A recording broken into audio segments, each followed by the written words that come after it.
Welcome back, everybody. It's Zach here, bringing you guys another fantasy football video. So I'm going to go over my tight end auction values along with rankings. So I'm going to be sort of unveiling my personal top 10 rankings of the tight end position, going over how I necessarily view them in terms of what values they present to us, going over how much you should be expecting to versus how much I'm willing to spend on them in an auction draft. Sort of a twofold approach here, giving you guys some general redraft, snake draft advice along with advice just in terms of how you want to approach things in auction.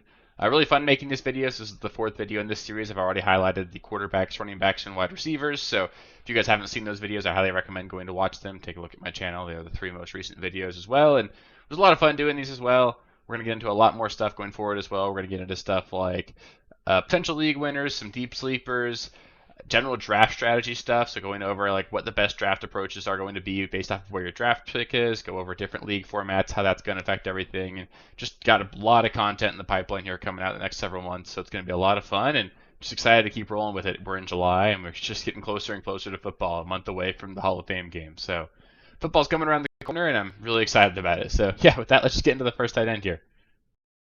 So starting things off with my tight end one, and yeah, I did it. I put Tre McBride in as my tight end one right now, and he's just simply the most talented tight end in the NFL to me at this point. He showed it last season. He really is that guy at the tight end position. Looked like an absolute monster on the field. He really is somebody that I think could take the next step and be a true difference maker for us at the tight end position. And he's got a legitimate shot to be the number one target in his offense. I was just based off of everybody's projections, including my own.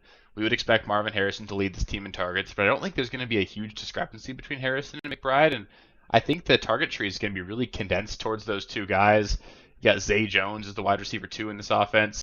He was banged up most of last year and just never been like a true difference maker on the NFL field. So I think you're going to have a really condensed target share here, and Tre McBride should see a 23% target share and a really good offense. And I think he's got a shot at double-digit touchdowns as well.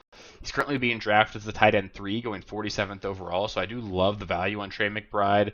You should be expecting to spend roughly 8% of your budget on him based off of where you're going. And I'm currently willing to spend just over 14% on him. I really do think he's going to be that good, and I think he's going to be a real difference maker for us in fantasy this season. Next up, we've got Sam Laporta coming in as my tight end 2, and I obviously couldn't bury Sam Laporta too far. He looked too great as a rookie. He just came out here and absolutely shattered expectations that we would have for any tight end in the NFL, especially a rookie. And the fact of the matter is he's clearly an elite NFL tight end, and he's got a really great offense. So the only concern for me with Sam Laporta is his ADP. His ADP does seem to be sort of all over the place. I generally pull my ADPs from Fantasy Pros. Those tend to get better and better as the offseason goes on as well. But you should expect to be spending roughly 11% on him based off of his current ADP. That's based off of his Fantasy Pros ADP, which has him going right around 36th or 37th. I want to highlight that in a lot of mock drafts and all that I've done, you see him go as early as the mid-second round. We're sort of seeing him in like the mid-third round on underdog and stuff like that. So his ADP is a little bit late on Fantasy Pros, and that could explain the lower than expected, or lower at least than what I was expecting, estimate for a price on him. I'm actually willing to spend the same amount as I am on McBride. I think 14% is a really fair price here. He's going to be a really great tight end for us. It's just going to be a matter of touchdowns. He got a little bit lucky with that in that department last season. I don't necessarily think he's going to repeat with 10 more touchdowns this season, but he's going to be a really good tight end. He's definitely going to be a top 5 guy, and he's clearly a talented player, and he's going to be good for you. It's just a matter of what you're paying to get him. So in auction, if you can get him at that 10 to 15%, I think that's totally fair. But in snake drafts, he's just not someone I find myself drafting in the 3rd round because I like so many other tight ends later.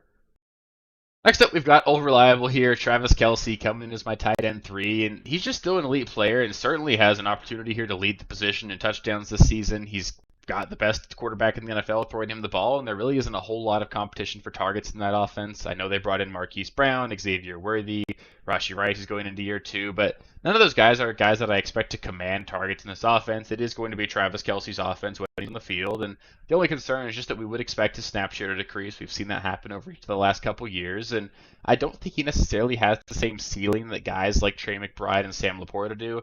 I don't think we've seen the best of Laporta or McBride to this point, and Travis Kelce I'm pretty confident we have seen the best of. He is trending down, still great, but he's not the same Travis Kelce that he once was, and I think that we're just not necessarily going to look at a Chiefs offense that's going to need to put up many 30-point games. They've got a really great defense, a really great run game. The division's kind of bad, not a division that we expect to be in a lot of shootouts here. So I just don't see this being a Chiefs offense that needs to score a ton to win a lot of games. And They're also going to want to save Kelce for later on in the season, especially when they get towards the playoffs and really want to unleash him in those games, sort of like they did last season. So still great. I really don't mind his AD going in early round 4, late round 3. I think he's a perfectly fine value. Again, similar to Laporta, you'd be expected to spend roughly around 11% of your budget on him. And I'm willing to spend just a tiny bit less on him, but I do think 13% is perfectly fair. And honestly, it's the cheapest we've gotten Kelce in a long time, and it's kind of cool that we can get him this late. So I don't mind grabbing him. It's just I think you have to know what you're getting. You're not going to get the Travis Kelce of old. You're getting a fringe top 3 tight end that's got tight end 1 upside if he somehow scores 12 plus touchdowns, and that could happen, but you're going to need him to be a little bit lucky in that department.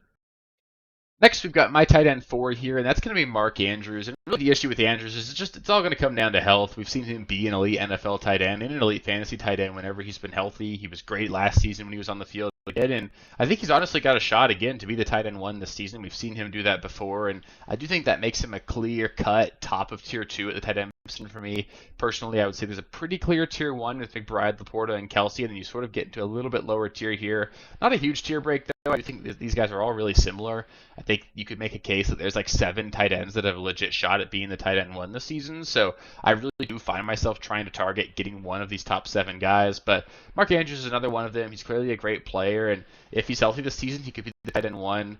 Lamar is expected to continue to be great for this offense. Mark Andrews is going to be the go-to guy in the red zone. There is potentially a little bit of concern that we could see this Ravens offense throw the ball a little bit less in the red zone. They've got Derrick Henry now. They might want to lean on him more, and it'll be interesting to see what happens with that, but he's still a great player. I can't move him any lower than tight end 4, and I think he's actually a pretty good value right now because this is like the latest he's been drafted in a long time. I'd personally be willing to spend just over 12% of my budget on him. You should only expect to need to spend 7%, so I do think it's going to be really easy to get Mark Andrews in a lot of drafts, and I think he's someone that I'm going to be pretty happy to have on my roster this season. Next, we've got my personal favorite value at the tight end position just based off of where I have him ranked compared to consensus ADP, and that's going to be David Njoku. And I just think David Njoku is probably the most talented member of the Browns offense at this point. We've got Amari Cooper sort of getting up there in age, aging out just a little bit. Nick Chubb, who's obviously been fantastic, but coming off of a major injury. Judy, he sucks. I don't know why they paid him so much money. David Njoku is a really great player, and he showed that he can be a really big contributor to this offense when he's given the opportunity to. And I would be absolutely shocked to see the Browns use him in any capacity other than making him a focal point of this offense. It'd be silly to do anything else, and I think he could end up being the best value at the tight end position. He's potentially the best tight end in the NFL with the ball in his hands after the catch. There are probably going to be some limited scoring opportunities for him just because I wouldn't expect this to be a super high-flying offense. That's the main knock on him. I don't know of these guys if he's necessarily got a shot to finish as the tight end 1 because I think double-digit touchdowns would take a lot of luck for him to get there, but I think he could potentially lead the tight end position in yardage this season. If Deshaun Watson can be even decent, it's going to be a pretty good offense with the weapons they have, and Njoku could be hyper-targeted in a really good offense, or at least a decent offense, and I think Njoku's just somebody that I like to have on my roster, especially in PPR formats. I think he's going to be really great and be someone that, especially at cost, is someone that I really want to be targeting. Being drafted as the tight end 11, you should only be looking to spending like 2% of your budget to get him. I'd be willing to consider going up to 10% even. I think he's that good. We saw it last season. I know he was great mostly with Joe Flacco, but I gotta believe that Deshaun Watson can at least play up to the level of Joe Flacco if he gets back. And even if he doesn't, Njoku doesn't need to be as good as he was last season to still end up being a monster. We gotta remember he was the tight end 1 for a big stretch last year, and it'd just be silly for the Browns to use him any less. And I really am excited to see what Njoku does for us this season. Next, coming in as my tight end 6, I've got Dalton Concade, and I think he's actually another guy who's got a shot in his own right to be the tight end 1 this season. He could easily be the focal point of this Buffalo Bills offense. I think it's sort of going to be him or James Cook if you wanted to decide who's going to be the most important player to the offense, and he showed enough last season for me to believe that he really is a talented tight end. He's a guy that's going to make it in this league and be really good for a long time, and he's just currently being drafted as the tight end 5. He slots in as my tight end 6, so one spot behind ADP, but it's not like I'm out on him. I do find myself drafting quite a bit, and like I said earlier, I really just want to end up with one of these top 7 guys, and I think that just because I like Njoku so much doesn't take anything away from Concade. You should be looking at spending just under 7% of your budget to get him. I'd be willing to overpay beyond that a little bit, go up to 10%. He's a guy that, again, he's got tight end 1 overall upside. He's going to see a ton of targets in this offense, and I think he's really good. So I like Concade quite a bit, and I'm super excited to see what he's going to do this season as well. Next, we've got tight end 7 for me, Evan Ingram. He's going to close out a tier for me, marking basically the last tight end that I'm going to leave my draft feeling super excited about with. I think if you get a tight end later than him, I think you're going to be a little bit wheezy or weary about what your tight end spot looks like. This is a guy that is actually really talented. We've seen him be really great in Jacksonville for the last 2 years, and I think people don't really appreciate how good he was last season. He had the second most receptions in NFL history in a single season for a tight end, and now they lost Calvin Ridley. I get that they brought in Gabe Davis and Brian Thomas, but neither of those guys are guys that we can like necessarily guarantee is going to command a large target share in this offense. And I think if he got a spike touchdown season, not necessarily something he's done in the past, but he does have it in him. It's a fluky stat. He's a good player. This should be a relatively good offense under Trevor Lawrence. He's got a shot to potentially score double-digit touchdowns. I wouldn't bet on it at all, but if he did that, he could certainly be the tight end 1 this season with the amount of volume he's going to see. He's currently being drafted as the tight end 7, so I have him right there at ADP, and he's super cheap right now. He's going a lot later than the tight ends 5 and 6. You're currently be looking at spending roughly 3% of your budget on him. I'd be willing to spend 9%. I think he does mark the end of a tier break, and I really do want to leave my draft with one of these top 7 guys. And for me, it generally just comes down to in an auction draft, I'm just trying to find value at one of them, and then whichever one is last, I want to end up with one of them. Generally, when I'm saying I'm willing to spend like up to 9%, it's not that I'm trying to spend that much. I wouldn't necessarily go that high. Pay attention, try and get your value, you guys, and just understand that I'm willing to go up to those bids if I have to, if I find myself in a spot where I think that's okay. Those aren't my recommended price targets. Those are my maximum recommended bids. So I really don't recommend going above most of these values, especially at the tight end position, because there's so many that I like. But if you get in a spot where Evan Ingram's the last guy on the board, maybe he's only supposed to cost $6 in your draft, I'm totally fine if you want to go up to 18 just to make sure you get a good tight end. So he's going to be really great this season. He's going to be really solid, be a guy that you can plug in every single week, and he's got legit upside as well. So I do love Evan Ingram this season. Next, we've got my tight end 8 here, and we are getting into the tight ends here where I'm not exactly super excited about them. I do think, though, that Jake Ferguson does have legit upside this year. He could certainly be a guy that ends up putting up a spike touchdown season. He only scored 5 last season, but he did lead the position and at red zone targets last year. So we could argue he got a little bit unlucky. On the flip side, we saw Brandon Cooks score 8 touchdowns in this offense last season. Wouldn't be shocked at all to see Jake Ferguson end up with a couple of those and end up around 8 or 9 this season. And if that happens, he could really be good this season. He's got a shot to end up as the number 2 target in this offense. And the Cowboys are going to be good on offense, especially if they just keep airing it out the way they did last season. CeeDee Lamb, I know he's holding out right now, but he's going to be a monster for them. This is going to be a really pass-heavy and really good offense. And the beauty with Ferguson is that his ADP, he's effectively free. He's only going to cost you 2% of your budget. I'd be willing to spend up to 5%. Again, notice the big teardrop there going from 9 to 5% between Evan Ingram and Ferguson. So I do think there's a pretty big drop here, but I do think Ferguson is also not necessarily in a tier of his own, but he's like the last guy that I would feel safe starting every single week when I get into 9 and 10 here. Those are going to be guys that are more upside plays and not necessarily guys that I'm going to feel confident starting every single week. So if you want that mold of a player, I do think Jake Ferguson is kind of your last shot at like a reliable weekly starter this season. Coming in at 9 for me, we've got Kyle Pitts, and I just really don't love it, but just having to put him any lower seemed ridiculous just because of the upside he has, and I do know he's an extremely talented player. We could potentially chalk up last season to him not being right after the MCL injury. Obviously, Desmond Ridder was brutal. This was a really poorly run offense under Arthur Smith, and I get that there's a lot of reasons to be optimistic about Kyle Pitts, but I just don't really think this one's going to work out, and I kind of do hate the ADP, but outside of the guys in the top 7 that I talked about, Pitts is pretty clearly the only guy that actually has a shot at being the tight end 1, so I don't mind drafting him if you can get him later. It's just that right where you have to draft him is currently being drafted as the tight end 6, so you'd expect to be spending just over 5% of your budget on him. I would max that at 4% there, so I really don't end up with any Kyle Pitts because I'm trying to get one of those top 7 guys. He doesn't fit the mold there, and what I would want Kyle Pitts to be is a guy that you're drafting as like the tight end 9, and then you can draft a guy later, be willing to stream the position, and with where you have to draft him, you're basically betting on him being your weekly starter. If you did it last season, you played him a lot, and he was really bad for you all year, and I could easily see that happening again this season, so I'm not super excited about it. I don't really roster him in any of the mock drafts I've done so far this season, so I don't expect to have him, but I do see the upside, and I get the case for it, but he's just not someone that I'm in on this year.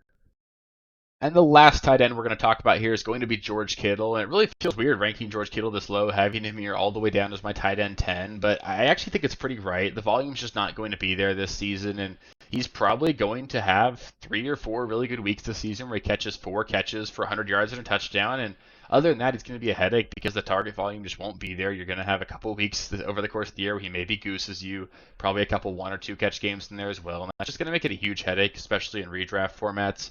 I don't mind rostering rostering him in underdog best ball where you don't have to set your lineup every single week, but he's going to finish 4th in this team in targets behind Debo, Ayuk, and Christian McCaffrey.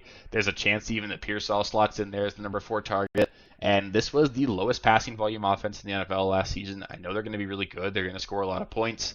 They're going to be really efficient. So you're out here with George Kittle as maybe some touchdown upside, but he hasn't historically been a guy who scored a lot of touchdowns either.